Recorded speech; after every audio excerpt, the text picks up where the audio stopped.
See, in the last class, we learnt about Henry's law of gas solubility. Then applications of Henry's law, limitations of Henry's law we have studied. Now, let us take up Raoult's law of a binary solution. A binary solution means a solution containing two components.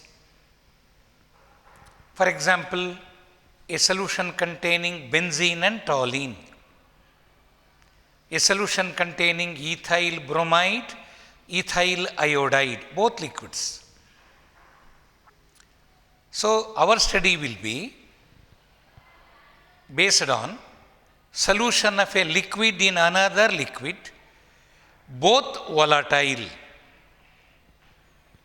Both volatile means both are having low boiling points and they can undergo vaporization easily. So, we are now going to take up study of solution of two volatile liquids.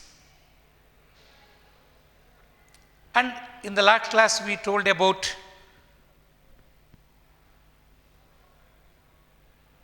vapor pressure of a liquid. When a volatile liquid is collected in a closed evacuated container, ಕಂಟೈನರ್ನ close ಮಾಡಿರ್ತೀವಿ, ಅದರೊಳಗೆ volatile liquid ತೊಗೊಂಡಿದ್ದೀವಿ, ಬೆಂಝೀನ್ ತೊಗೊಂಡಿದ್ದೀವಿ, ಅದು close ಮಾಡಿದ್ದೀವಿ, ಒಳಗೆ ಗಾಳಿ ಇಲ್ಲ, ಇವ್ಯಾಕ್ಯುಯೇಷನ್ ವ್ಯಾಕ್ಯೂಮ್ ಕಂಟೈನರ್ ಅದು, ಅದರಲ್ಲಿ ವಾಲಟೈಲ್ ಲಿಕ್ವಿಡ್ ತೊಗೊಂಡಿದ್ದೀವಿ, ಗಾಳಿ ಇಲ್ಲ ಒಳಗೆ. ಈಗ ಅಲ್ಲಿ ಏನು ಹೇಳಿದೆ ನಾನು, ಲಿಕ್ವಿಡ್ ವೇಪರೈಸ್ ಆಗುತ್ತೆ ಮತ್ತು ವೇಪರ್ಸ್ ಕಂಡೆನ್ಸ್ ಆಗಿ ವಾಪಸ್ ಬೀಳುತ್ತೆ. ಆಮೇಲೆ ಸ್ವಲ್ಪ ಹೊತ್ತಿಗೆ ಡೈನಮಿಕ್ ಈಕ್ವಿಲಿಬ್ರಿಯಮ್ ರೀಚ್ ಆಗುತ್ತೆ. ಡೈನಮಿಕ್ ಈಕ್ವಿಲಿಬ್ರಿಯಮ್ ರೀಚ್ ಆದಾಗ ಅಲ್ಲಿ ಕಲೆಕ್ಟ್ ಆಗಿರ್ತಕ್ಕಂಥ ವೇಪರ್ ಎಕ್ಸರ್ಟ್ ಮಾಡುವ pressure, vapour pressure of that liquid. And vapour pressure of the liquid depends upon nature of the liquid and temperature. ಇದೆಲ್ಲ ಲಾಸ್ಟ್ ಕ್ಲಾಸಲ್ಲಿ ಹೇಳಿದ್ದಿದ್ದು. If the liquid is more volatile, vapor pressure will be high. If the liquid is less volatile, vapor pressure will be low. More volatile means tendency to undergo vaporization will be high and more vapors will be collected before the attainment of equilibrium. When the quantity of vapor get increased, vapor pressure also get increased. Yes. Now coming to the Raoult's law of a binary solution. Raoult's law of liquid mixtures. Just imagine,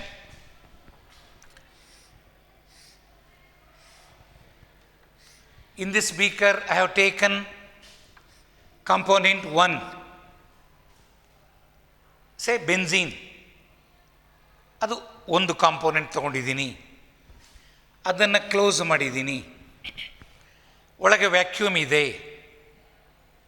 ಆಗ ಇಲ್ಲಿ ಏನು liquid ತೊಗೊಂಡಿದ್ದೀನಿ ಅದು vaporise ಆಗುತ್ತೆ, vapours ಮತ್ತು condense ಆಗುತ್ತೆ. ಸ್ವಲ್ಪ ಹೊತ್ತಿನಲ್ಲಿ ಈಕ್ವಿಲಿಬ್ರಿಯಮ್ ಎಸ್ಟಾಬ್ಲಿಷ್ ಆಗುತ್ತೆ. ಈಕ್ವಿಲಿಬ್ರಿಯಮ್ ಎಸ್ಟಾಬ್ಲಿಷ್ ಆದಾಗ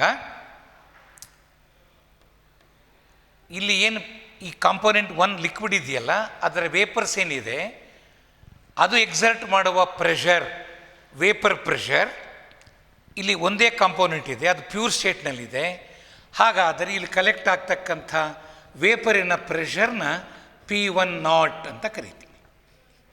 what is P1? Vapour pressure of the pure component. Vapour pressure of pure component is P1. Component 1 example benzene ತೊಗೊಂಡಿದ್ರೆ ಅದನ್ನೇ ಅಂತ ಕರಿತೀನಿ vapour pressure of pure benzene. ಇಲ್ಲಿ ಇನ್ನೊಂದು ಕಾಂಪೋನೆಂಟ್ ತಗೋತೀನಿ,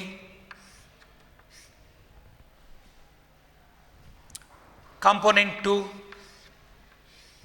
ಅದರಲ್ಲೂ ವ್ಯಾಕ್ಯೂಮ್ ಕ್ರಿಯೇಟ್ ಮಾಡಿದ್ದೀವಿ. ಅಲ್ಲಿ ಸ್ವಲ್ಪ ಹೊತ್ತಿನಲ್ಲಿ ಡೈನಮಿಕ್ ಈಕ್ವಿಲಿಬ್ರಿಯಮ್ ಎಸ್ಟಾಬ್ಲಿಷ್ ಆಗುತ್ತೆ between vapour and the liquid. ಆಗ ಅಲ್ಲಿ ಏನು ವೇಪರ್ ಕಲೆಕ್ಟ್ ಆಗಿದೆ ಅದು vapour that vapor exert pressure, and that pressure is called vapor pressure of the component 2, and it is P2 naught. So what is P2 naught? Vapor pressure of pure component P2 naught. ಈಗ ನಾನು ಇಲ್ಲೇನು ಮಾಡ್ತೀನಿ, ಇನ್ನೊಂದರಲ್ಲಿ ಈ ಎರಡನ್ನು mix ಮಾಡ್ತೀನಿ. 1+2 liquid 1 liquid 2 are mixed there. It is a binary solution. Again ನಾನಲ್ಲಿ ಅದನ್ನು ಕ್ಲೋಸ್ ಮಾಡಿದ್ದೀನಿ, ವ್ಯಾಕ್ಯೂಮ್ ಕ್ರಿಯೇಟ್ ಆಗಿದೆ. ಹಾಗಾದರೆ ಅಲ್ಲಿ ಏನಾಗುತ್ತೆ, ಕಾಂಪೊನೆಂಟ್ 1 ವೇಪರೈಸ್ ಆಗುತ್ತೆ, ಕಾಂಪೊನೆಂಟ್ 2 ವೇಪರೈಸ್ ಆಗುತ್ತೆ. Both are ವೊಲಾಟೈಲ್.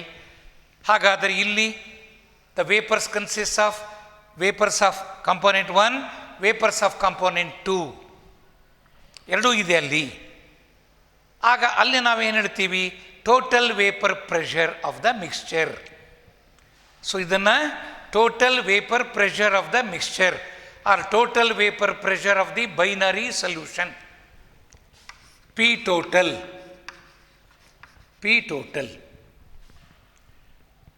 ಸೊ ಇದು ವೇಪರ್ ಸ್ಟೇಟ್. ಇದು ವೇಪರ್ ಸ್ಟೇಟಲ್ಲಿ total vapour pressure can be obtained by summing up partial vapor pressures of the two components. Partial vapor pressures of two components. ಹಾಗಾದರೆ ಈಗ ಒಂದರ vapour pressure, partial vapour pressure P1, ಇನ್ನೊಂದರ partial vapour pressure P2. So ಇಲ್ಲಿ vapours of component 1 along with vapours of component 2 ಎರಡೂ ಇದೆ. ಎರಡೂ ಸೇರಿಕೊಂಡು total ಪ್ರೆಷರ್ಗೆ contribute ಮಾಡ್ತವೆ. ಹಾಗಾದರೆ ಟೋಟಲ್ ಪ್ರೆಷರ್ ಏನಿದೆ ಅದರಲ್ಲಿ ಎರಡೂ ಇದೆ. Partial pressure of component 1, partial vapour pressure of component 1, partial vapour pressure of component 2. ನೋಡಿ, ಇದನ್ನು ಈಗ ಇಲ್ಲಿ P1 ನಾಟ್ ಇದೆ, ಅದನ್ನು ಎಕ್ಸ್ಪರಿಮೆಂಟಲ್ಲಿ ಕಂಡುಹಿಡಿಯಬಹುದು.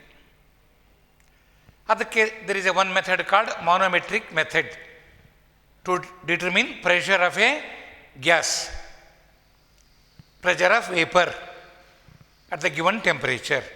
ನಾನೀಗ ಈ ಮೂರನ್ನು ಸೇಮ್ ಟೆಂಪರೇಚರ್ನಲ್ಲಿ ತೊಗೊಂಡಿದ್ದೀನಿ. ಇದು 25 ಡಿಗ್ರಿಯಲ್ಲಿದೆ, ಅದು 25 degree. That binary solution is also maintained at 25 degree. So ಈಗ ನನಗೆ ಇಲ್ಲಿ ಏನು ಮೆಜರ್ ಮಾಡ್ಬೋದು, ನಾನು ಪಿ ಟೋಟಲ್ ಮೆಜರ್ ಮಾಡ್ಬೋದು. ಬಟ್ P1 ವ್ಯಾಲ್ಯೂನ P2 ವ್ಯಾಲ್ಯೂನ ಮೆಜರ್ ಮಾಡಲಿಕ್ಕೆ ಆಗೋದಿಲ್ಲ ಎಕ್ಸ್ಪರಿಮೆಂಟಲಿ. ಹಾಗಾದರೆ P1 ವ್ಯಾಲ್ಯೂ P2 ವ್ಯಾಲ್ಯೂನ ಹೇಗೆ ಕಂಡುಹಿಡಿತೀವಿ? That can be calculated by applying Raoult's law of binary solution. ಅದು ರೌಲ್ಸ್ ಲಾದ ಒಂದು ಉಪಯೋಗ. So we can calculate P1 and P2 by applying Raoult's law. What is the statement of Raoult's law? Raoult's law states that partial vapor pressure of a component, ಅಂದರೆ P1, partial vapor pressure of a component over the binary solution is directly proportional to its mole fraction in the solution. ಇಲ್ಲಿ P1 ಇದೆ. ಇಲ್ಲಿ P1 ಅಂದರೆ partial vapour pressure of component 1, partial vapour pressure of component 2 ಎರಡೂ ಇದೆ. ಹಾಗಾದರೆ how to get the value of P1? Raoult's law ಹೇಳುತ್ತೆ P1 is proportional to mole fraction of component 1 in this solution. Partial vapour pressure of the component 1 P1 over the solution is directly proportional to mole fraction of component 1 in the solution. Higher the mole fraction of the component 1 in the solution, higher will be the partial vapor pressure ಅಂದರೆ value of P1. ಹಾಗಾದರೆ ನಾನು ಇಲ್ಲಿ component 1 ಇದೆಯಲ್ಲಪ್ಪ ಇದರ ಸೊಲ್ಯೂಷನ್ನಲ್ಲಿ, ಅದನ್ನು x1 ಅಂತೀನಿ. x ಅಂದರೆ mole fraction, x1 ಅಂದರೆ mole fraction of the component 1. ಹಾಗೆಯೇ x2 ಅಂದರೆ mole fraction of the component 2. x1 is mole fraction of component 1, x2 is mole fraction of component 2. And we know P1 and P2. How to get P1? According to Rolle's law, P1 is directly proportional to x1. How to get x1? To get mole fraction of the component 1 in the solution, we should know number of moles of the component 1, N1, number of moles of the component 2, N2.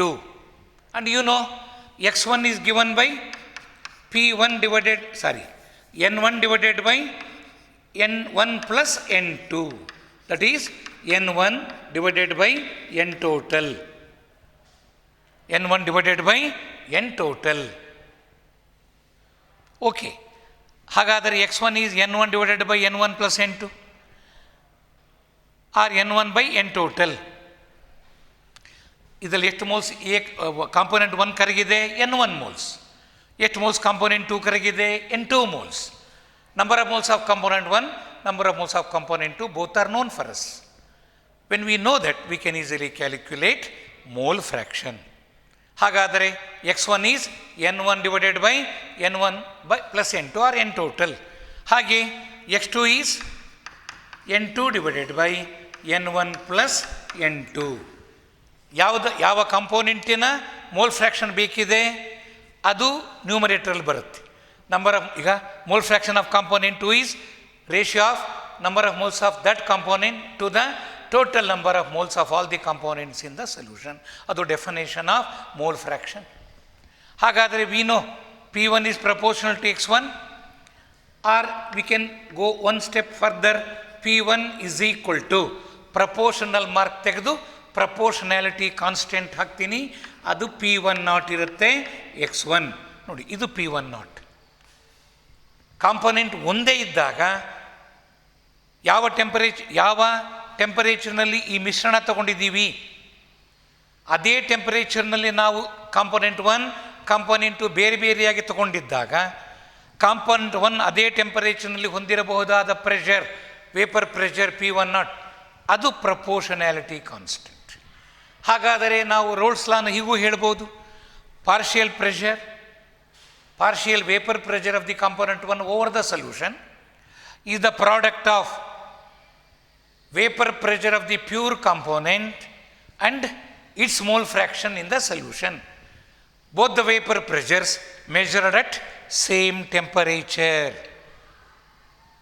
So, partial vapor pressure of A component over a binary solution at the given temperature is the product of mole fraction of that component and what? Vapor pressure of that component at the same temperature. Vapor pressure of that component, vapor pressure of pure component 1 at the same temperature. ಅಂದರೆ ಯಾವ ಟೆಂಪರೇಚರ್ನಲ್ಲಿ ಇದನ್ನು measure ಮಾಡಬೇಕಾಗಿದೆ ಅದೇ ಟೆಂಪರೇಚರ್ನಲ್ಲಿ P1 measure ಮಾಡಿರಬೇಕು. We want P1 at 25 degree, then we should know P1 at 25 degree only. ಹಾಗೆ ಎರಡೂ vapour ಪ್ರೆಷರ್ನ ನಾವು measure ಮಾಡಿರೋದು ಒಂದೇ ಟೆಂಪರೇಚರ್, ಅದು ಕಂಡೀಷನ್. ಯಾಕಂದರೆ vapour pressure depends upon temperature.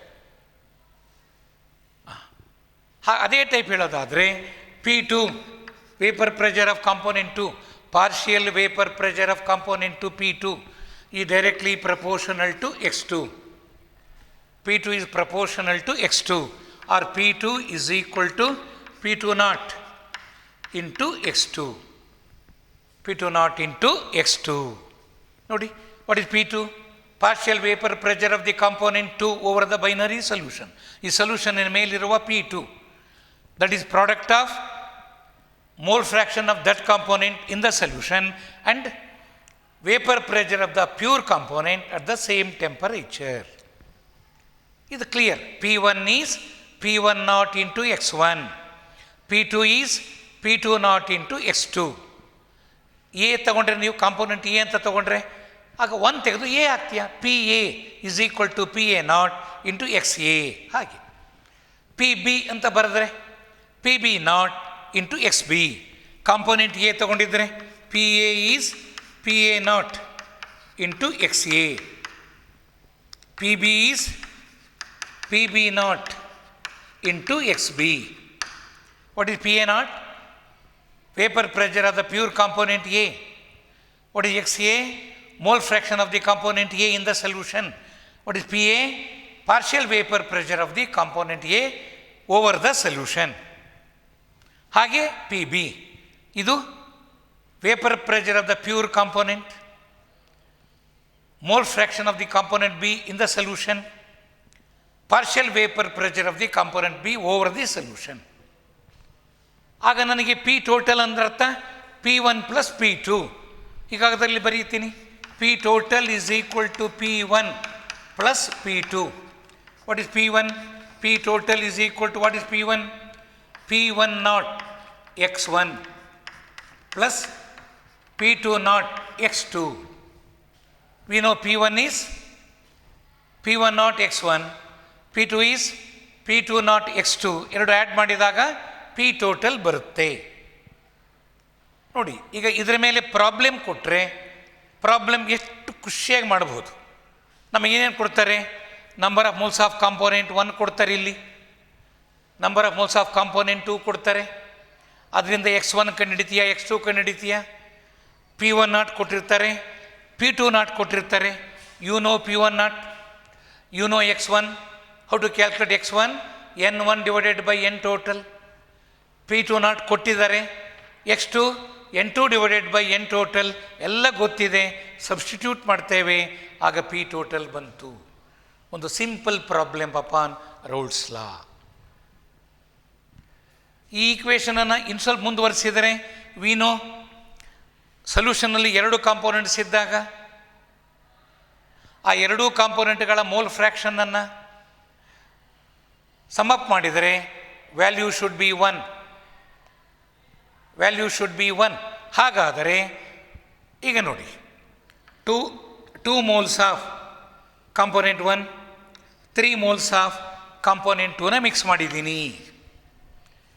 What is the mole fraction of component 1? Number of moles of component 1 is 2, total 5, 2/5 is the mole fraction of component 1. ಎಷ್ಟು ಬಂತದು? 0.4. ಹಾಗೆಯೇ ಇದು 3/5 number of moles of component 2 divided by total 5. 3/5 is 0.6. ಎರಡು add ಮಾಡಿದರೆ 1. ಹಾಗಾದರೆ ಒಂದರ mole fraction ಗೊತ್ತಿದ್ದರೆ ಇನ್ನೊಂದರ mole fraction ಹೇಗೆ? 1 minus that. 1 minus X1 is X2. ಹಾಗಾದರೆ ಇಲ್ಲಿ X1 is what? X1 is equal to 1 minus X2. Because we know X1 plus X2 is always 1. X1 plus X2 is always 1. ಹಾಗಾದರೆ X1 is 1 minus X2. ಇಲ್ಲಿ substitute ಮಾಡೋಣ X1 ಜಾಗದಲ್ಲಿ. Equation ಇನ್ನು ಸ್ವಲ್ಪ modify ಮಾಡಿ ಬರಿಬೋದು ಇದನ್ನು. P total is equal to what? P1 naught ಹಾಗೆ ಬರಿತೀನಿ. X1 is 1 minus X2 plus what? P2 naught X2. P2 naught X2 ಇದು. ಸೊ ಇದನ್ನು ಸಿಂಪ್ಲಿಫೈ ಮಾಡ್ತೀನಿ ನಾನೀಗ. ಪಿ ಟೋಟಲ್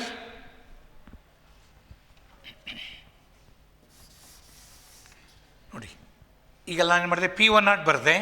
X1 ಜಾಗದಲ್ಲಿ 1 minus X2 plus P2 naught X2. P2 naught X2. ಹಾಗಾಗಿ ಇದನ್ನು multiply ಮಾಡಿ. P total P1 naught into 1 P1 naught plus into minus minus P1 naught X2 plus P2 naught X2. P total is equal to, ಈಗ ಇವೆರಡು ತಗೊಳ್ರಿ, P1 naught plus P2 naught X2 minus P1 naught X2. ಎಷ್ಟು common factor ತೊಗೊಂಡು ಇದನ್ನು ಮೊದಲು ಬರೆಯೋಣ. P2 not ಇದನ್ನ ಹೆಂಗೆ ಬರ್ಕೋಬೋದು ನಾವು? P2 naught X2 minus P1 naught X2 plus X ಇನ್ನು ಪ್ಲಸ್ X2 ಕಾಮನ್ ಫ್ಯಾಕ್ಟರ್ ತೆಗಿತೀನಿ. ಆಗ ಉಳಿದಿದ್ದು P2 naught minus P1 naught, P2 naught minus P1 not. ಅದು ಇದನ್ನ ಮೊದಲು ಬರ್ಕೊಂಡು ಇದನ್ನ ಆಮೇಲೆ ಬರ್ಕೊಂಡ್ರೆ ನೀವು, ಅಂದರೆ ಇದನ್ನು ಆ ಕಡೆ ಬರೆಯೋಣ ಅಷ್ಟೇ, ಇನ್ನೇನಿಲ್ಲ. ಅದು ಆ ಕಡೆ ಪಕ್ಕದಲ್ಲಿ ಬರೆದ್ರೆ ಮೈನಸ್ P1 ನಾಟ್ X2 ಅಂದರೆ ಇಲ್ಲಿ ಬರೆಯೋದು ಅಲ್ಲಿ ಬರ್ದೇನೆ ಅಷ್ಟೇ ನಾನು. ಈಗ P1 naught plus P2 naught X2 minus P1 naught X2. ಈಗ X2 ಕಾಮನ್ ಫ್ಯಾಕ್ಟರ್ ತೆಗೆದೆ, ಇಲ್ಲಿ P2 ನಾಟ್ ಉಳಿತು ಮೈನಸ್ P1 ನಾಟ್ ಉಳಿತು. ಇದು P ಟೋಟಲ್ಗೆ ಇನ್ನೊಂದು equation. P total can be obtained by summing up P1 plus P2. What is P1? P1 naught X1. What is P2? P2 naught X2. ಅಥವಾ ಅದನ್ನು ಈ conversion ಮಾಡಿದಾಗ ಹೀಗೂ ಆಗುತ್ತೆ. ಡೈರೆಕ್ಟ್ ನೋಡಿ, ಈಗ P ಟೋಟಲ್ ಕಂಡುಹಿಡಿಬೇಕು ಅಂದರೆ you should know P1 naught, you should know X2, you should know P2 naught. ಹೀಗೆ ಇಂಡಿವಿಜುವಲಾಗಿ ಲೆಕ್ಕ ಹಾಕಿ ಕೂಡಿದಾಗಲೂ P ಟೋಟಲ್ ಬರುತ್ತೆ. ನೇರವಾಗಿ ಈ ಈಕ್ವೇಷನಲ್ಲಿ P1 ನಾಟ್ P2 ನಾಟ್ X2ನ ಸಬ್ಸ್ಟಿಟ್ಯೂಟ್ ಮಾಡಿದಾಗಲೂ ಸೇಮ್ ವ್ಯಾಲ್ಯೂ ಬರುತ್ತೆ. ಹೀಗೆ ಇದು ರೌಲ್ಸ್ ಲಾ ಅಪ್ಲೈ ಮಾಡ್ತಕ್ಕಂಥ ರೀತಿ ಫಾರ್ ಎ ಬೈನರಿ ಸೊಲ್ಯೂಷನ್.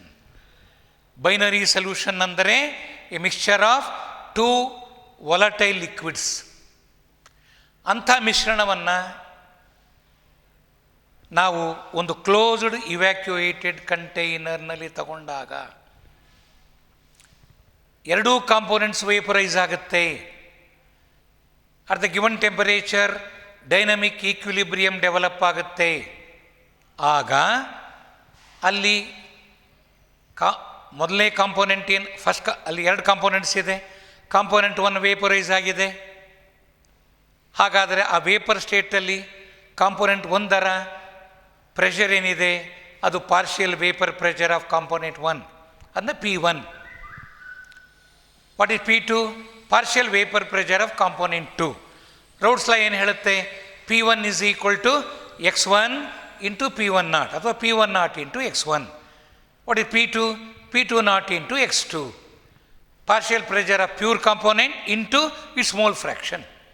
ಆಗ ನಮಗೆ partial vapour pressures of the components in the vapour state ಬರುತ್ತೆ.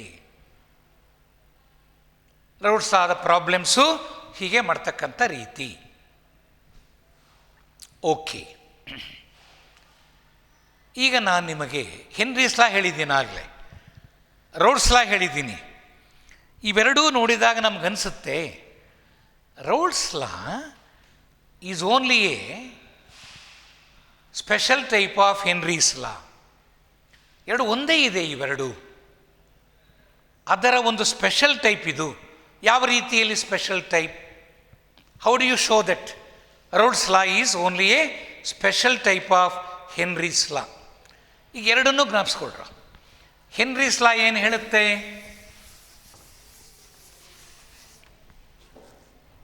Partial vapour pressure of a gas over the solution at the given temperature is proportional to mole fraction of that component. ಇದು Henry's law. Partial vapor pressure of a gas over the solution at equilibrium at the given temperature is directly proportional to mole fraction, or P is equal to KH into X. P is equal to KH into X. Raoult's law ಏನು ಹೇಳುತ್ತೆ? Partial vapour pressure of a component over a binary solution is directly proportional to its mole fraction, or P is equal to P naught into X. ಇದು Henry's ಲಾ mathematical farm, ಇದು Raoult's ಲಾ mathematical farm. ನಾನು ಒಂದು ಬರೆದಿಲ್ಲ ಅಷ್ಟೇ. ಇಲ್ಲಿ P1, ಇಲ್ಲಿ X1, ಇಲ್ಲಿ P1 ಅಲ್ಲಿ X1 ಆ ಟೈಪ್ ನಾನು ಬಿಟ್ಟಿದ್ದೀನಿ ಅಷ್ಟೇ. ಆಗ ಇವೆರಡು ಕಂಪೇರ್ ಮಾಡಿ. ಹಾಗಾದರೆ partial pressure here is proportional mole fraction, partial pressure here is also proportional to mole fraction. ಹಾಗಾದರೆ Raoult's law is only a special type of Henry's law when KH value becomes equal to P naught or P naught value becomes equal to KH. P naught KH equal ಆದಾಗ Raoult's law is only a type of Henry's law. ಎರಡೂ relation ಒಂದೇ relation ಕೊಡ್ತವೆ. ಎರಡು partial pressure and mole fraction ಇವೆರಡಕ್ಕಿರೋ relation ಕೊಡ್ತವೆ. ಆದರೆ Henry's ಲಾನ ನಾವು ಹೇಳೋದು ಯಾವಾಗ? In case of solution of a gas in a liquid. Raoult's law ಹೇಳೋದು ಯಾವಾಗ? In the solution of a liquid in liquid when both are volatile. ಈ ಟೈಪ್ ಹೆನ್ರೀಸ್ ಲಾನೇ ಒಂದು ಟೈಪು, ಅದು ಒಂದಕ್ಕೆ ಅಪ್ಲೈ ಆಗುತ್ತೆ. ಅದು ಎರಡು ನೋಡಿದಾಗ ನಮಗೆ ಎರಡರಲ್ಲೂ ಒಂದು ಸಾಮ್ಯತೆ ಇದೆ, ಒಂದು ಸಿಮಿಲ್ಯಾರಿಟಿ ಇದೆ ಅನ್ನೋದನ್ನು ನಾವು ನೋಡ್ಕೊಂಡಿವಿ ಅಷ್ಟೇ. ಓಕೆ, ಈಗ ನಾನು ನಿಮಗೆ ಪ್ರಾಬ್ಲಮ್ಸ್, ಹೆನ್ರೀಸ್ ಲಾ ಪ್ರಾಬ್ಲಮ್, ರೌಲ್ಟ್ಸ್ ಲಾ ಪ್ರಾಬ್ಲಮ್ ಎರಡನ್ನೂ ಸಹ ಹೇಳಬೇಕಾಗತ್ತೆ. ಈಗ ಹೆನ್ರೀಸ್ ಲಾ ಪ್ರಾಬ್ಲಮ್ ಸ್ಟಾರ್ಟ್ ಮಾಡೋಣ. ಈಗ ಫಸ್ಟ್ ಎರಡೂ ಗೊತ್ತಿದೆ ನಮಗೀಗ. ಹೆನ್ರೀಸ್ ಲಾ ಪ್ರಾಬ್ಲಮ್ ಹೇಳಿ, ಅದು ಯಾವುದು equation? P is equal to K H into X,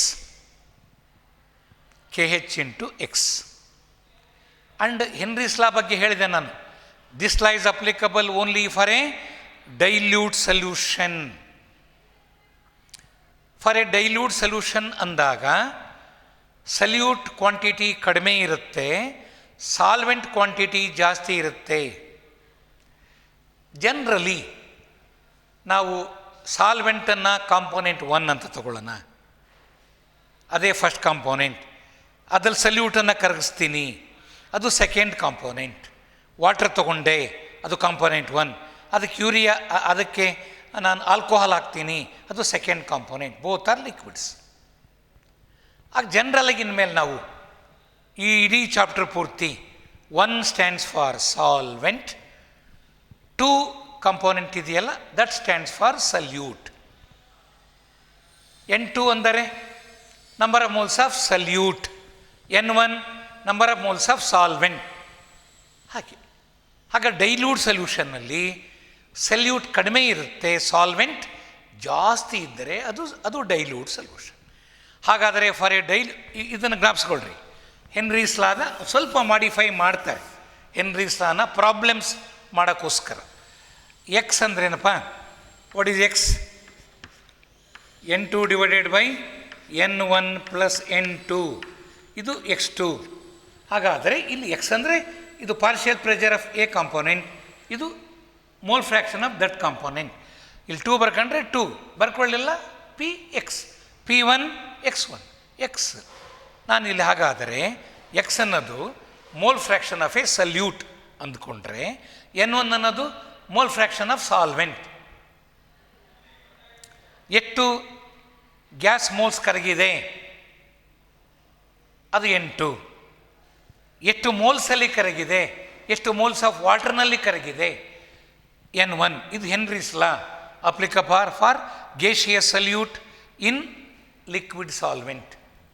ಹಾಗಾದರೆ in case of dilute solution N2 is far less than N1. ಹಿಂಗೆ ಭಾಳ ಹಾಕಿದರೆ ಬಹಳಷ್ಟು ಕಡಿಮೆ. N2 is far less than N1 for a dilute solution. ಯಾಕೆಂದರೆ Henry's law is applicable only for dilute solution. In a dilute solution N2 number of moles of solute is far less than N1. ಆಗ equation ಏನಾಗುತ್ತೆ? X is equal to N2 divided by N1 plus N2 ಅಂತಂದಾಗ N1ಗೆ compare ಮಾಡಿದರೆ N2 is far less. ಆಗ N2 ಬಿಟ್ಬಿಡ್ತೀನಿ, ಬರೀ N1 ಬರೀತೀನಿ. Approximate ಮಾಡಿದ್ದೀನಿ. Problem ಮಾಡುವಾಗ ಹಾಗೆ ಬರೀಬಹುದು ನೀವು. ಬರೀ N2 ಕೆಳಗೆ N1 ಪ್ಲಸ್ N2 ಬರೀಬೇಕಾಗಿಲ್ಲ, N1 ಬರೆದ್ರೆ ಸಾಕು. ಹೆನ್ರೀಸ್ ಲಾ ಪ್ರಾಬ್ಲಮ್ಸ್ಗೆ ಅಪ್ಲೈ ಮಾಡಿದಾಗ ನೆನಪಿರಲಿ. ಹಾಗಾದರೆ X is N2 by N1. ಹಾಗಾದರೆ ಇದನ್ನು ಹೇಗೆ ಬರೀಬೋದು ನಾನು? P is equal to K H into N2 divided by N1.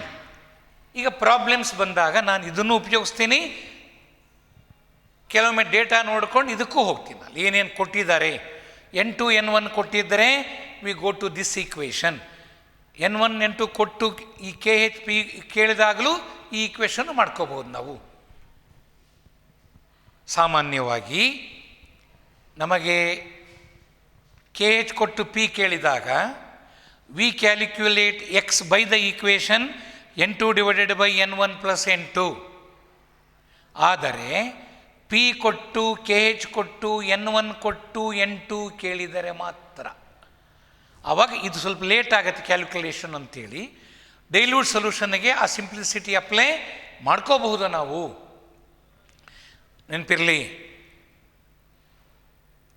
KH ಕೊಟ್ಟು P ಕೇಳಿದರೆ ಆಗ X can be calculated by N2 divided by N1 plus N2.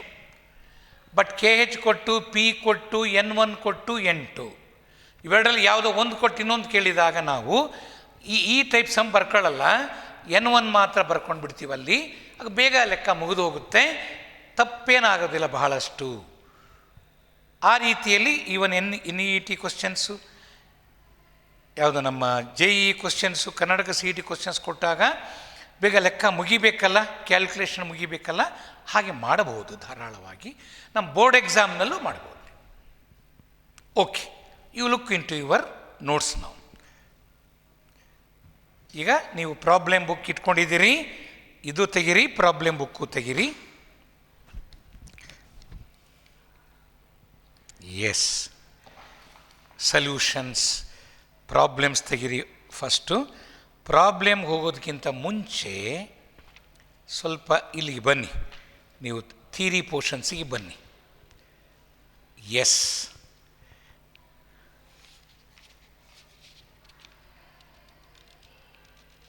ಹಾಂ,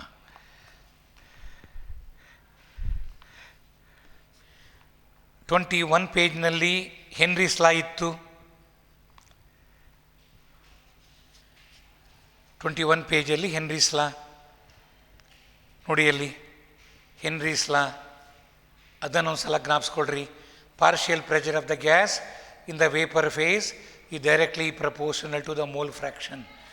P is proportional to X. ಕೆಳಗೆ ನೋಡ್ರಿ, P is equal to KH into X. ಹಾಗೆ limitations ಆಯಿತು, applications of Henry's law. Next, solution of a liquid in liquid. ಅಲ್ಲಿ ನೋಡಿ, vapour pressure of a liquid. Solutions ಬೇಡ, vapour pressure of liquid ಅಷ್ಟಕ್ಕೆ ನಿಲ್ಲಿಸಬೇಕು. Solution cancel ಮಾಡಿ, ಅದಿರಬಾರ್ದು, ಅದು ತಬ್ಬಿದ್ದಿದೆ. Vapour pressure of a liquid.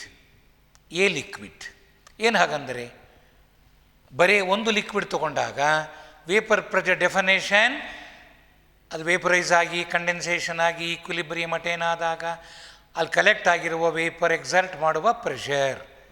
ಬರೀ ಒಂದು ಲಿಕ್ವಿಡ್ ತೊಗೊಂಡು ಅದರ ವೇಪರ್ ಅದರ ಮೇಲೆ ಎಕ್ಸರ್ಟ್ ಮಾಡುವ ಪ್ರೆಷರ್ ಇದೆಯಲ್ಲ, ಅದು ವೇಪರ್ ಪ್ರೆಷರ್. ಅದು ಗೊತ್ತಿ ನೋಡಿ definition. It's the pressure exerted by the vapour in equilibrium with its own liquid at a given temperature.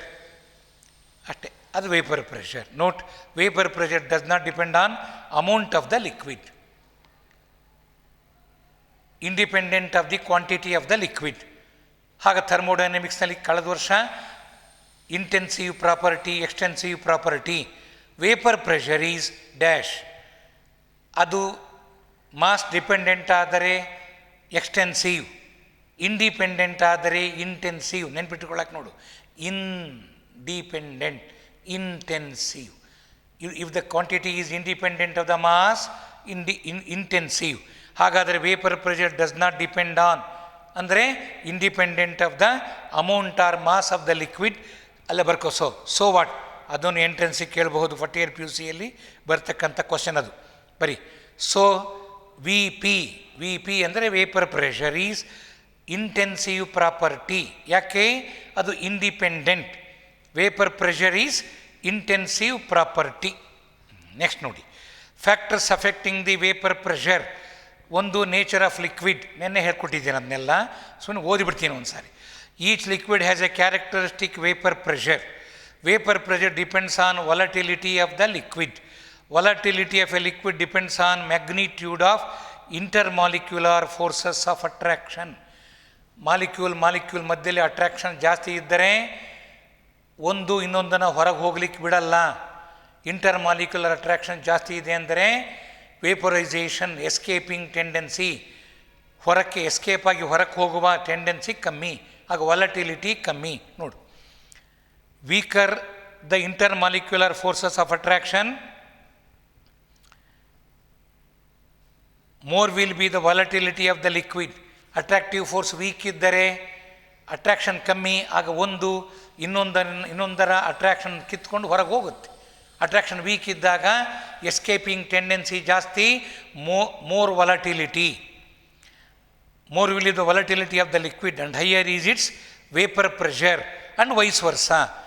Wise versa statement ನೋಡಿ, ವೀಕರ್ ದಿ ಇಂಟರ್ಮಾಲಿಕ್ಯುಲರ್ ಫೋರ್ಸಸ್ ತೆಗೆದು higher the intermolecular force of attraction, lesser will be the volatility of the liquid. ಆಗ vaporisation ಕಮ್ಮಿ ಆಗುತ್ತೆ and liquid is less volatile. Okay, effect of temperature ಒಟ್ಟು ಹೇಳ್ದ. Yes, ನೋಡಿ ಈಗ ಇನ್ನೊಂದ್ಸಲ ಓದ್ತೀನಿ ಅದನ್ನು. Weaker the intermolecular forces of attraction, more will be the volatility and higher is its vapour pressure and vice versa. Full opposite statement ಓದ್ಕೋಬೇಕು ನೀವು. Effect of temperature. With increase of temperature, average kinetic energy of the liquid molecules increases. As a result, ಯಾವಾಗ temperature ಜಾಸ್ತಿ ಮಾಡ್ತೀವಿ, ಮಾಲಿಕ್ಯೂಲಿನ energy ಜಾಸ್ತಿಯಾಗಿ ಅದು ಸೊಲ್ಯೂಷನ್ನಿಂದ ಹೊರಗೆ escape ಆಗುತ್ತೆ. ಆಗ ಎಸ್ಕೇಪಿಂಗ್ ಟೆಂಡೆನ್ಸಿ ಜಾಸ್ತಿ ಆಗುತ್ತೆ. ಆಗ ಅಲ್ಲಿ ಗ್ಯಾಸಿನ ಪ್ರೆಷರ್ ಜಾಸ್ತಿ ಆಗುತ್ತೆ. Vapour pressure increases with increase in temperature. Okay, next coming to Raoult's law of liquid solutions or binary solutions. Important, star haki. It states that for a solution of volatile liquids, the partial vapor pressure of each component, andre P1 ಅಥವಾ P2, is directly proportional to its mole fraction in the solution. ಅಲ್ಲಿ ಬರೀರಿ, ಹೇಳ್ತೀನಿ ಅಲ್ಲಿ ಆ line ಮುಂದೆ P1 ಬರ್ಕೊಡ್ರಿ. P ಅಥವಾ P1 ಆಮೇಲೆ apply ಮಾಡೋಣ. ಬರೀ ಪಿ ಬರೀರಿ. P proportional to X, proportional mark ಹಾಕಿ X, or P is equal to P0 into X. ಈಗ ಇದನ್ನು ಎರಡನೇ ಆರ್ ಅಂತ ಬರೆದಿದ್ದೀವಲ್ಲ, ಅದೇನದು P is equal to P0 into X ಮೇಲೆ ಇರೋದು. ಹಾಗೂ ಹೇಳ್ಬೋದಲ್ಲ, P is equal to P0 into ಅದು ಅಲ್ಲಿದೆ ನೋಡ್ರಿ. It also States that partial vapor pressure of each component in a mixture of liquids is equal to the product of vapor pressure in the pure state and its mole fraction in the mixture. ಇಲ್ಲಿ mixture ಅಂದರೆ solution. ಅದನ್ನು illustration ನೋಡಿ, ಅದನ್ನ ಅರ್ಥ ಮಾಡ್ಸೋಕ್ಕೋಸ್ಕರ ಕೆಳಗೆ ಬರೆದಿದ್ದೀವಿ. Consider a binary solution of two volatile liquids 1 and 2. Let x1 and x2 be the mole fractions of components 1 and 2. P1 and P2 be the partial vapor pressures of pure components 1 and 2 respectively. Then according to Raoult's law, partial vapor pressure of the component 1 P1 is equal to P10 x1 and partial vapor pressure of the component 2 is equal to P2 is equal to P20 into x2. ಈಗ P1 ಅಂದರೆ partial vapour pressure of component 1, P10 vapour pressure of the component 1 in pure state, x1 mole fraction of the component 1 in the solution. ಹಾಗೆ ಎರಡು ಲಾನ ಹೇಳ್ದಂಗೆ ಆಯ್ತು ನಾವೀಗ. ಎರಡು ಕಾಂಪೋನೆಂಟ್ಸ್ಗೆ total vapour pressure of the solution P total is equal to P1 plus P2. ಹಿಂಗೆ ಕೂಡಿ ಹೇಳೋದು ಯಾವುದರಿಂದ? According to Dalton's law of partial pressure. ಆಗ P1 is P10 x1 plus P2 is P20 x2 substitute ಮಾಡಿದ್ದೀನಿ. Because x1 plus x2 is equal to 1 and x1 is 1 minus x2. ಅದನ್ನ substitute ಮಾಡಿ simplify ಮಾಡಿದಾಗ ಏನು ಬಂತು? ಲಾಸ್ಟ್ಗೆ ಏನು ಬಂದಿದೆ? P total is equal to P10 plus x2 into P20 minus P10. ಅದು ಹೇಗೆ ಬರುತ್ತೆ ಅಂದರೆ ಅದು ಸಿಂಪ್ಲಿಫೈ ಮಾಡಬೇಕಷ್ಟೇ, ನೀವು ಇನ್ನೇನಿಲ್ಲ. ಓಕೆ, ಆಮೇಲೆ ನೋಡಿ, ಇದು mathematical form of Raoult's law. ಇಲ್ಲಿ ಬರದೇ ಇರೋವೆಲ್ಲ ನಾವು Raoult's law is a special case of Henry's law. Raoult's law is a special case of Henry's law. According to Raoult's law, ಅಲ್ಲಿ ಪಾರ್ಷಿಯಲ್ ಸೇರಿಸ್ಕೊಡ್ರಿ.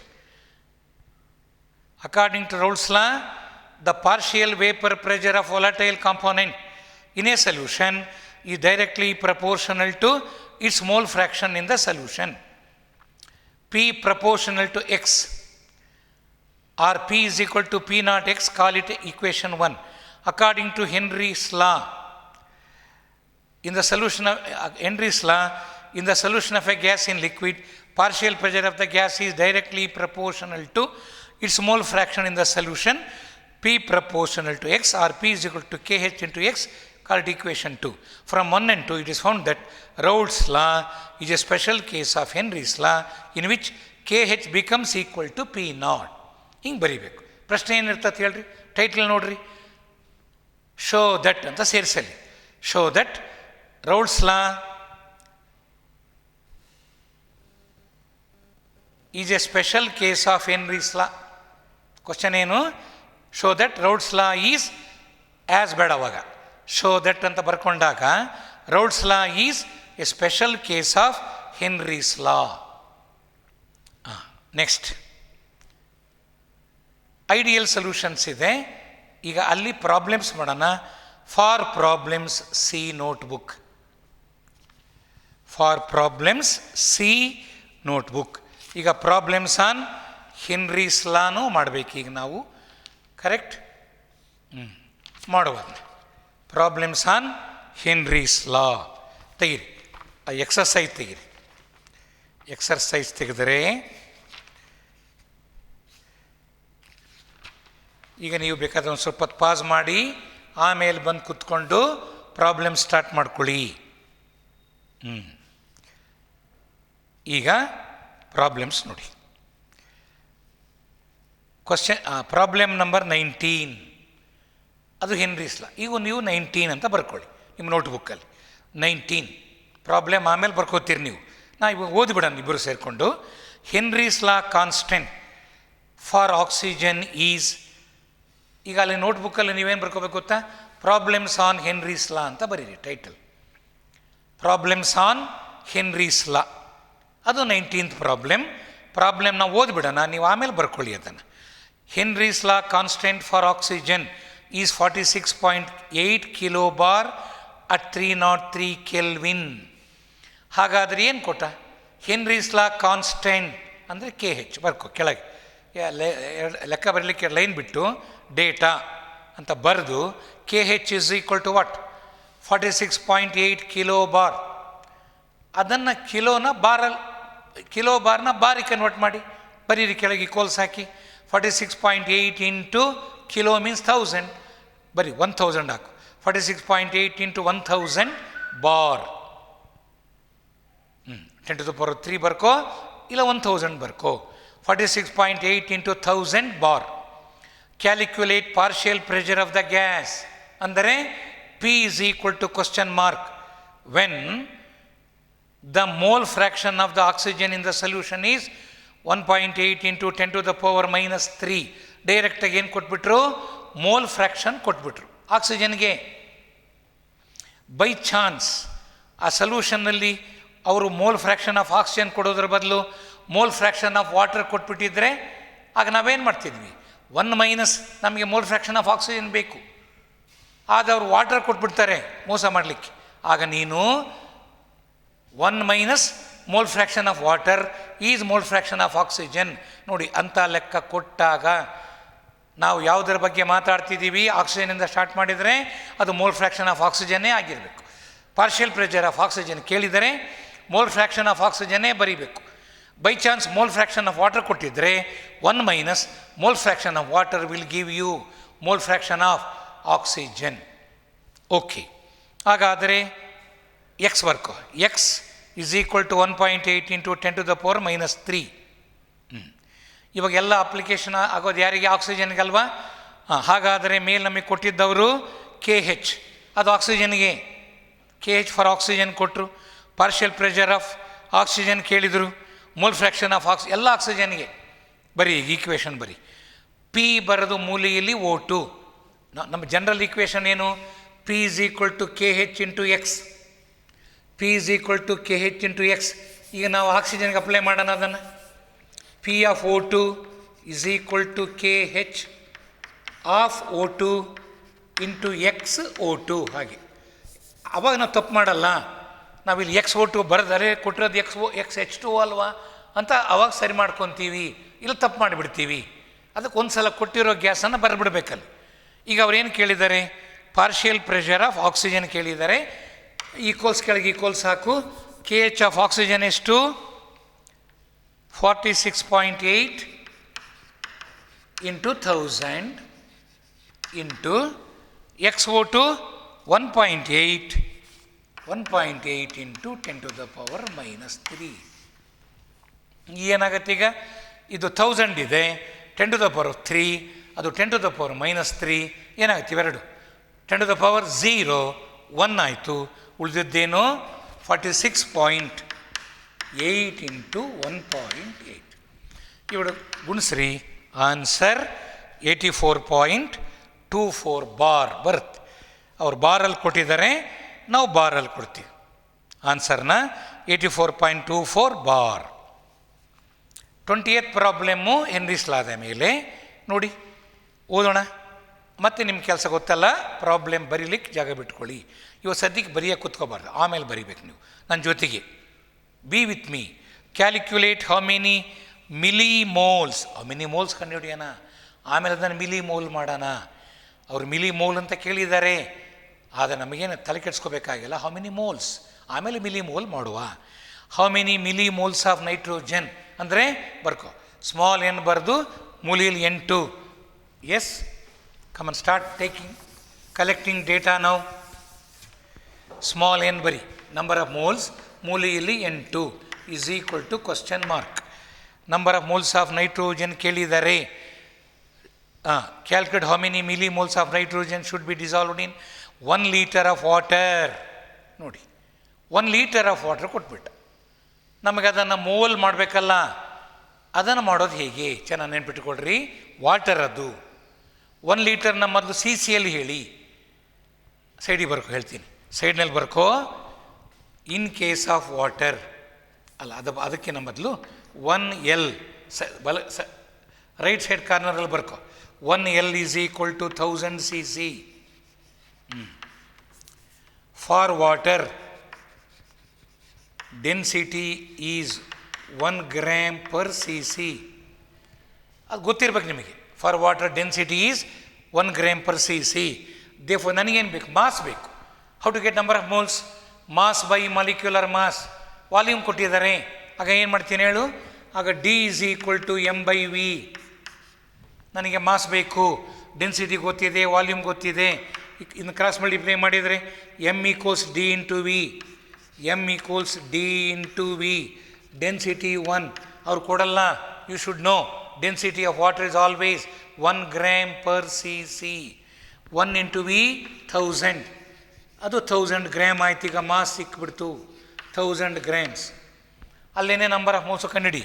ಮಾಸ್ ಬಂದ ಮೇಲೆ number of moles of water ಬೇಕಲ್ಲ, ಬರೀ NH2O is equal to mass of H2O. Mass of H2O ಬಂತಲ್ಲ ಈಗ ನನಗೆ 1000 grams divided by molecular mass of H2O. Molecular mass of H2O ಅಂತ ಬರೀ. Come on write. NH2O is equal to mass of H2O divided by molecular mass of H2O. Mass of H2O ಎಷ್ಟು? 1000 divided by 55.55. Sorry, 18. Answer is that. Molecular mass of water is 18. Divide ಮಾಡಿದಾಗ answer 55.55 ಬರುತ್ತೆ. Number of 1 litre of water means 55.55 moles. ಈಗ ನಾವೇನು ಮಾಡೋಣ? ನಾನು ಹೇಳ್ಕೊಟ್ಟಿದ್ನಲ್ಲಾಗ, ಈಗ ನಾವು N2/N1 ಬರ್ಕೊಂಡ್ಬಿಡ್ತೀವಿ ಎಕ್ಸ್ನ. ಯಾವಾಗ N1 ಕೊಟ್ಟಿದ್ದಾರೆ, N2 ಕೇಳಿದ್ದಾರೆ, ಆ ಸಂದರ್ಭದಲ್ಲಿ ಎಕ್ಸ್ ಬೇಡ ಅಂದರೆ ಎಕ್ಸ್ ಬರ್ಕೊಂಡು N2/N1 ಅವಾಗ ಏನು ಬರೆಯಲ್ಲ ನಾವು? N1 ಪ್ಲಸ್ N2 ಬರೆಯಲ್ಲ. ಡಿನಾಮಿನೇಟ್ರಲ್ಲಿ N2 ಬಿಟ್ಬಿಡ್ತೀವಿ. Because N2 is far less than N1. ಅದನ್ನು ಬರೆಯೋಣ ನಾವೀಗ. ಈಗ ಹಾಗಾದರೆ ಸ್ಟಾರ್ಟ್ ಮಾಡೋಣ. ಈಕ್ವೇಷನ್ ಬರ್ಕೊಳ್ರಿ. KH ಕೊಟ್ಟಿದ್ದಾರೆ ನೋಡ್ರಿ, KH. ಆಮೇಲೆ ಏನು ಹೇಳ್ರಿ? ಕಂಟಿನ್ಯೂ ಮಾಡೋಣ. How calculate how many millimoles of nitrogen should be dissolved in 1 litre of water to raise partial pressure of nitrogen to 0.987 kilobar. Partial pressure of nitro ಬರ್ಕೊಡ್ರಿ. P N2 is equal to partial pressure of nitrogen Pn2 is equal to 0.987 bar.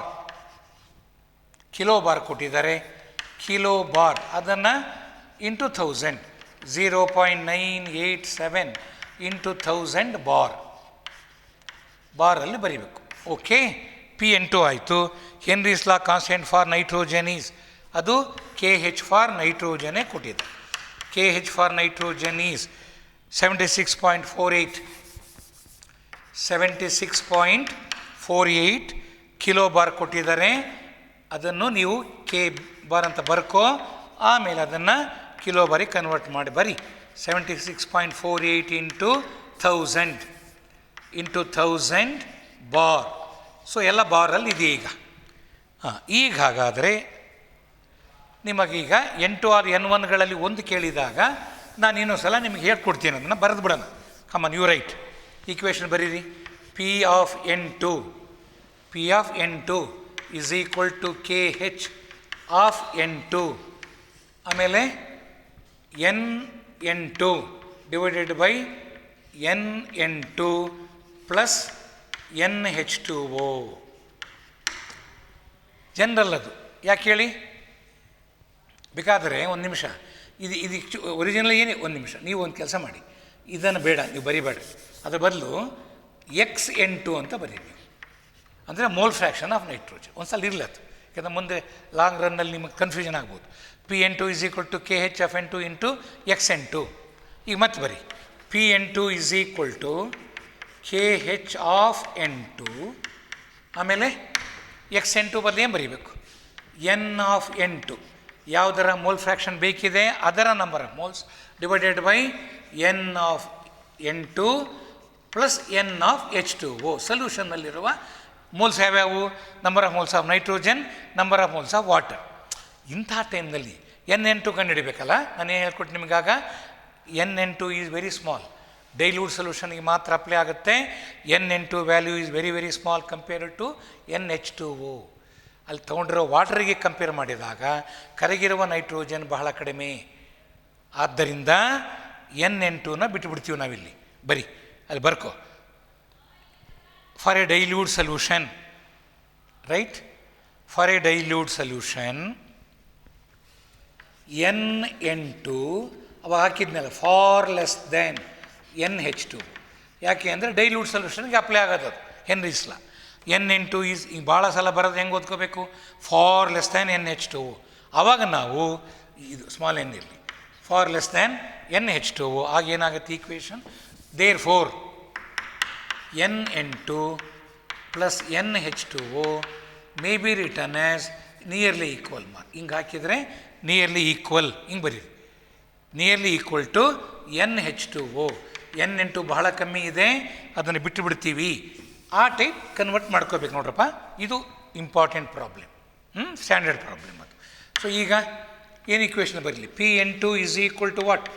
KH of N2, ಆಮೇಲೆ N2 divided by NH2O. ಕೆಳಗೆ N2 ಬೇಡ, NH2O. ಈಗ ನಿಮಗೆ N2 ಲೆಕ್ಕ ಹಾಕಕ್ಕೆ ಕೇಳಿದ್ವಿ ನಾವು. N2 ಕ್ವಶನ್ ಮಾರ್ಕ್ ತಾನೇ ಬರ್ಕೊಂಡಿದ್ದು ನಾವು. ಹಾಗಾದರೆ ಕ್ರಾಸ್ ಮಲ್ಟಿಪ್ಲೈ ಮಾಡಿ ಸಿಂಪ್ಲಿಫೈ ಮಾಡಿ N2 ಈಸ್ ಈಕ್ವಲ್ ಟು ಏನಾಗುತ್ತೆ? Pn2 into NH2O divided by KH of KH of N2. Come, write the equation for N2. N2 number of moles of nitrogen is equal to what? Cross multiply Pn2 into what? NH2O divided by KH of N2. KH of N2, yes, KH of N2. Substitute ಮಾಡೋಣ. Pn2 ಪ್ರಾಬ್ಲಮ್ನಲ್ಲಿ ಬರ್ಕೊಂಡಿದ್ದೀವಿ, ಡೇಟಾದಲ್ಲಿ data ನೋಡಿ. P of N2 partial pressure of N2 0. Equals ಕೆಳಗೆ equals ಹಾಕಿ 0.987 into 1000 into NH2O ಎಷ್ಟು? NH2O 55.55 divided by KH of N2 76.48 into 1000. ಹೀಗೆ substitute ಮಾಡಿಬಿಡ್ಬೇಕು ನೀಟಾಗಿ. ಸಬ್ಸ್ಟಿಟ್ಯೂಷನ್ ಮಾಡಿದ ಮೇಲೆ ನಿಮಗೆ ಆನ್ಸರ್ ಬರುತ್ತೆ. ಎಸ್, ಆ ಆನ್ಸರ್ ಎಷ್ಟೋ ಬಂತು. ಇದು ನೀವೇ ಮಾಡಿ. ಆಮೇಲೆ ಅದನ್ನು ನಮಗೆ ಬಂದಿದ್ದನ್ನು ಡ್ಯಾಶ್ ಮೋಲ್ಸ್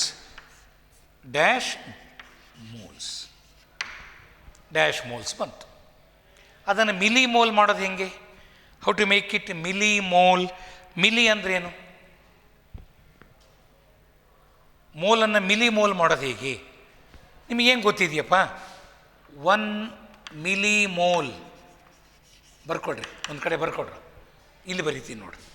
1 ಮಿಲಿ ಮೋಲ್ ಅಂದ್ರೆ ಅರ್ಥ ಏನು? ಮಿಲಿ ಅಂದರೆ 10⁻³ ಮೋಲ್. ಹಾಗಾದರೆ ಮೋಲನ್ನು ಮಿಲಿ ಮೋಲ್ ಮಾಡಬೇಕಾದ್ರೆ ಈಗ 10⁻³ ಮೋಲ್ ಅಂದರೆ 1 ಮಿಲಿ ಮೋಲ್. ಉಲ್ಟಾ ಬರ್ಕೊ ಈಗ. ಕಮಾನ್ ರೀರೈಟ್. 10⁻³ ಅದನ್ನ ಮೊದಲು ಬರೀ. 10⁻³ mole is equal to 1 millimole. ನಮ್ಮ ಹತ್ರ ಇಟ್ಟಿದೆಯಲ್ಲ, ಇಲ್ಲಿ ಬಂದಿರುತ್ತಲ್ಲ, ಇಲ್ಲಿ ಬಂದಿರೋದನ್ನ so many moles is equal to ಏನಾಗುತ್ತೆ? ಅಲ್ಲಿ ಬಂದಿರೋದನ್ನು ಇದು 10⁻³ ಕೆಳಗೆ ಹೋಗುತ್ತೆ. 10⁻³ ಕೆಳಗೆ ಹೋಯಿತು. 10⁻³ mole is 1 milli mole. So many mole means so much divided by 10⁻³. ಹಾಗಾದ್ರೆ ಇಲ್ಲೇ ಬರೀರಿ. ಈಗ ಇಲ್ಲಿ ಬಂದಿರೋ ವ್ಯಾಲ್ಯೂನ ಬರ್ಕೊಂಡು ಇನ್ನೊಂದು ಸಾರಿ ಡಿವೈಡೆಡ್ ಬೈ 10⁻³ ಮಿಲಿ ಮೋಲ್. ಅದು ಮಿಲಿ ಮೋಲ್ ಆಯಿತು. ಅಲ್ಲಿಗೆ ಅರ್ಥ ಏನು? 10⁻³ ಮೇಲೆ ಬಂದರೆ 10⁻³. ಅಲ್ಲಿಗೆ 1 ಮೋಲ್ ಮೀನ್ಸ್ 1000 ಮಿಲಿ ಮೋಲ್. ಅಲ್ಲಿಗೆ ಬಂದಿರೋ ಮೋಲನ್ನು 10⁻, ಈಗ ಅದನ್ನೇ ವ್ಯಾಲ್ಯೂ ಬರ್ಕೊಂಡು 10⁻³ ಕೆಳಗೆ ಬರ್ಕೊಂಡ್ರೆ 10⁻³ ಮೇಲೆ ಬಂದರೆ 10⁻+3 ಅದು 1000. Therefore value obtained into 1000 millimoles ಬರಬಿಡಿ. ಅಲ್ಲಿ ವ್ಯಾಲ್ಯೂ ಅಬ್ಟೈನ್ಡ್ ಏನು ಬಂತು ಅದು ಇಂಟು 1000. ಆನ್ಸರ್ 0.717 ಮಿಲಿ ಮೋಲ್ಸ್ ಬರುತ್ತೆ. 0.717 ಮಿಲಿ ಮೋಲ್ಸ್. ಹೀಗೆ ಪ್ರಾಬ್ಲಮ್ 21 ನೀವೇ ಮಾಡಬೇಕು. ಬರ್ಕೊಳ್ಳಿ HW ಅಂತ. ಸ್ವಲ್ಪ ಬಿಟ್ಟು you have to do yourself. Okay, ಅಲ್ಲಿಗೆ ನಿಲ್ಲಿಸ್ತೇನೆ ನಾನೀಗ. ಪ್ರಾಬ್ಲಮ್ಸ್ ಆನ್ ರೋಡ್ಸ್ ಲಾ ಮಾಡಿಸೋದಿದೆ, ಅದು ನೆಕ್ಸ್ಟ್ ಮಾಡಿಸ್ತೀನಿ. ಪ್ರಾಬ್ಲಮ್ ಆನ್ ರೋಡ್ಸ್ ಲಾ ಈ ಸದ್ಯಕ್ಕೆ ಅಲ್ಲಿ ನಿಲ್ಲಿಸ್ತೀನಿ. ನೆಕ್ಸ್ಟ್ ಕ್ಲಾಸಿಗೆ ಬರ್ತಿದ್ದ ಹಾಗೇ ಪ್ರಾಬ್ಲಮ್ಸ್ ಆನ್ ರೋಡ್ಸ್ ಲಾ ಹೇಳಿ ಆಮೇಲೆ ಬೇರೆ ವಿಷಯಗಳಿದ್ದಾವೆ ಅದರ ಬಗ್ಗೆ ಡೀಟೇಲ್ಸು, ಅದಕ್ಕೆ ಹೋಗೋಣ. We are going slowly so that you can easily follow.